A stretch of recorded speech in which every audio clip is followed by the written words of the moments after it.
I was put out of business in the conservation of property by the last great property crash in 1975.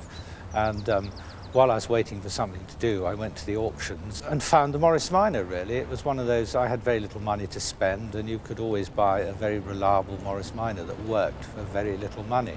I then got quite interested in the car because I had always been interested in the Mini and in Isigonis's ideas about small cars and everything. And I found that the great thing about the Morris was that it had this tremendous, incredible reliability. So if you're a motor trader sort of sitting in a tiny yard trying to sell something, a Morris always starts. You know, it doesn't matter whether the temperature's sub-zero or it's damp and things like that. You don't have to give it the kiss of life. It actually works.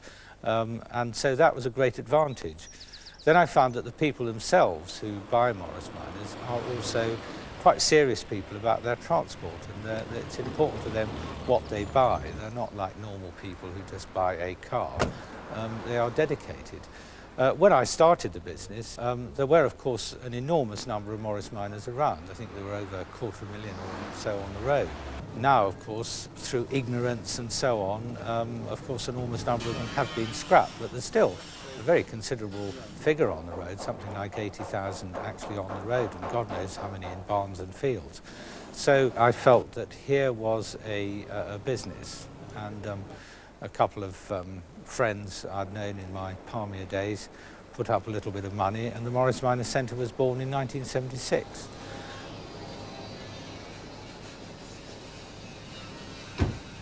The whole problem with modern cars is they are built in automated factories. Every single component is thought of as a highly mass-produced item with virtually no human labour in it. But unfortunately, automation costs an enormous amount of money, and the components that are part of the whole thing also cost a lot of money, because instead of being able to just take them apart like an old-fashioned mechanical component on a Morris Minor and replace the small part that has gone wrong, you have to take out a complete unit and replace it with another unit.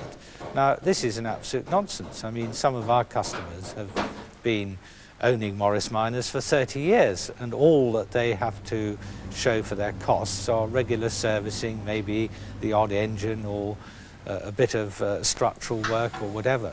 But they have not lost money.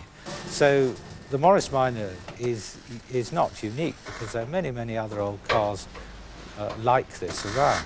But it happens to be very reliable, and you don't have to worry about what it looks like. If it's a bit rusty, that doesn't stop it from being mechanically reliable. In other words, it gives people at the bottom end of the market some sort of choice.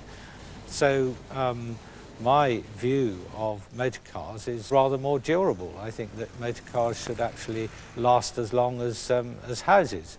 You go on maintaining it, you have the capability of doing it. Anybody has the capability of going to a night school and actually learning how to maintain a Morris Minor.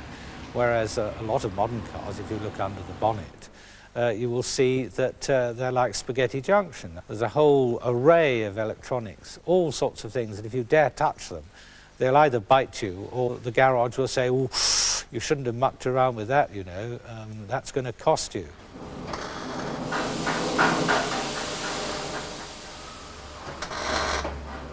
Morris Minors were 95% of the production was exported from about 1948, in October 1948, when the car was introduced, up till well towards the end of the 50s. An enormous number were exported around the world. There were even getting on for 100,000 sent to the USA and Canada. There are Morris Minors in Brazil, there are Morris Minors plenty in Africa, Central Africa, South Africa, Mauritius, Sri Lanka and most other countries in Asia. I mean, you can say that virtually all the colonies, the old colonies, had Morris Minors sent to them.